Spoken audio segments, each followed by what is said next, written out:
जय भवानी। आज सुमित वजाळे यांच्या मार्गदर्शनाखाली अनेक कार्यकर्त्यांनी पदाधिकाऱ्यांनी शिवसेनेमध्ये प्रवेश केलाय। मी त्यांचं मनापासून स्वागत करतो। खरं म्हणजे मुंबई महापालिका क्षेत्रामध्ये ज्या झोपडपट्ट्यांमध्ये लोक राहत आहेत, मी जे मुख्यमंत्री असताना आम्ही सरकारच्या वतीने निर्णय घेतला की मुंबईतल्या ज्या झोपडपट्ट्या पुनर्विकास ज्यांचा रखडलाय, रमाबाई आंबेडकर कॉलनीमधले 17,000 लोक राहत आहेत। त्यांना 20 ते 25 वर्ष भाडंही नव्हतं आणि त्यांना काही म्हणजे बेघर झाले होते आणि मग अशा या 16-17,000 लोकांचा पुनर्विकास प्रकल्प रखडला होता। मग आपण SRA आणि MMRDAच्या माध्यमातून तो पुढे नेतोय आणि म्हणून आज शासनाच्या माध्यमातून जे रखडलेले प्रकल्प जे आहेत हे आपले MMRD असेल, DMC आहे, MIDC आहे, MSRDC आहे, सिडको आहे, या सर्वांच्या माध्यमातून सरकारी जी प्राधिकरणं आहेत यांच्या माध्यमातून जेवीच्या माध्यमातून आपण पुढे नेतो। त्यामुळे मुंबईकर जो मुंबईच्या बाहेर फेकला गेला त्याला पुन्हा मुंबईमध्ये हक्काचं घर देण्याचं काम आपण करणार आहोत।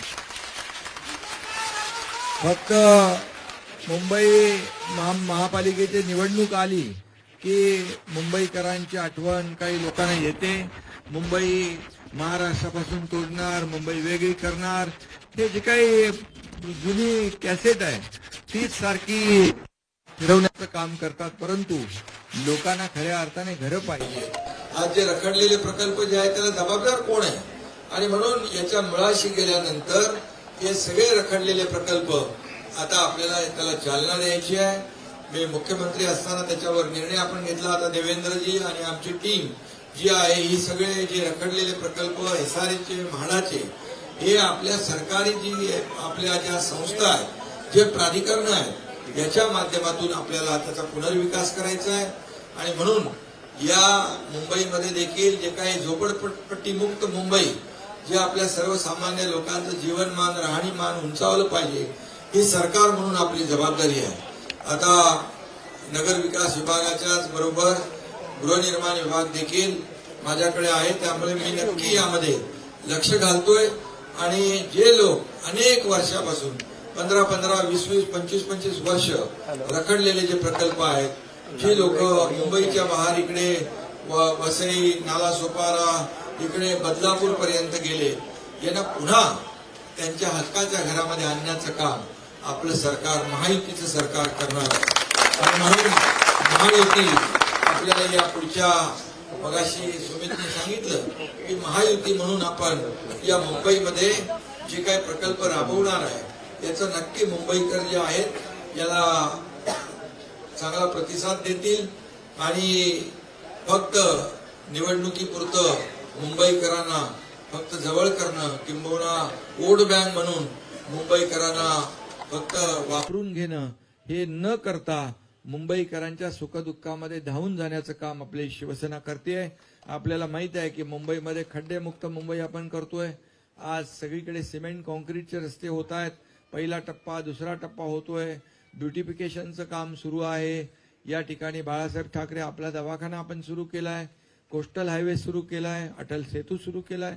हे सगळे प्रकल्प जे आहे हे प्रकल्प मुंबईकरांचं जीवनमान सुसह्य करण्यासाठी आणि म्हणून या ठिकाणी जे काही लोक आज येत आहेत, आदिवासी रेल्वेच्या जागेमध्ये काही लोक राहत आहेत, या बाबतीमध्ये देखील आपण रेल्वे बरोबर नक्की चर्चा करतोय आणि हे जे काही दरवेळेला आपल्याला नोटिसा येतात आणि त्यामुळे लोकांमध्ये एक भीतीचं वातावरण निर्माण होतं, या बाबतीत देखील केंद्र सरकार, राज्य सरकार मिळून आपण काम करू। कारण आदरणीय प्रधानमंत्री मोदीजी आपल्या सरकारच्या पाठीशी खंबीरपणे उभे आहेत आणि म्हणून हे डबल इंजिनचं सरकार आपलं काम करतंय।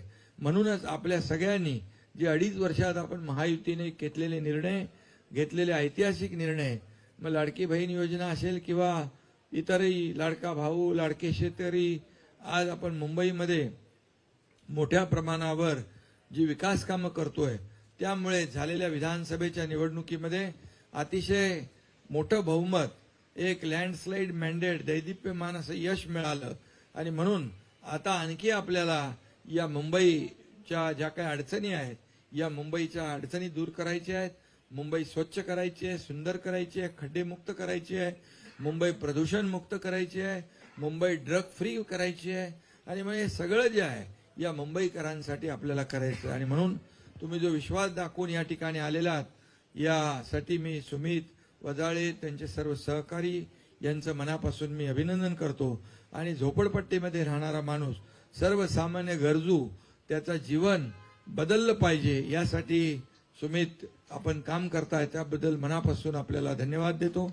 आणि मी ज्यांनी सगळ्यांनी प्रवेश केलाय त्यांना शुभेच्छा देतो. हा प्रवेशाचा ओघ गेल्या 2.5 वर्षापासून सुरू आहे, तो काय वाढतच जातोय. आणि म्हणून या ठिकाणी काम करणाऱ्या लोकांच्या मागे लोक असतात ज्यांना खरं म्हणजे निर्णय घेतले पाहिजे, सर्वसामान्य लोकांच्या जीवनामध्ये चांगले दिवस आणण्याचे निर्णय घेतले पाहिजे. तेच आपलं महायुती सरकार करतंय आणि म्हणूनच एवढे लोक मोठ्या विश्वासाने येत आहेत.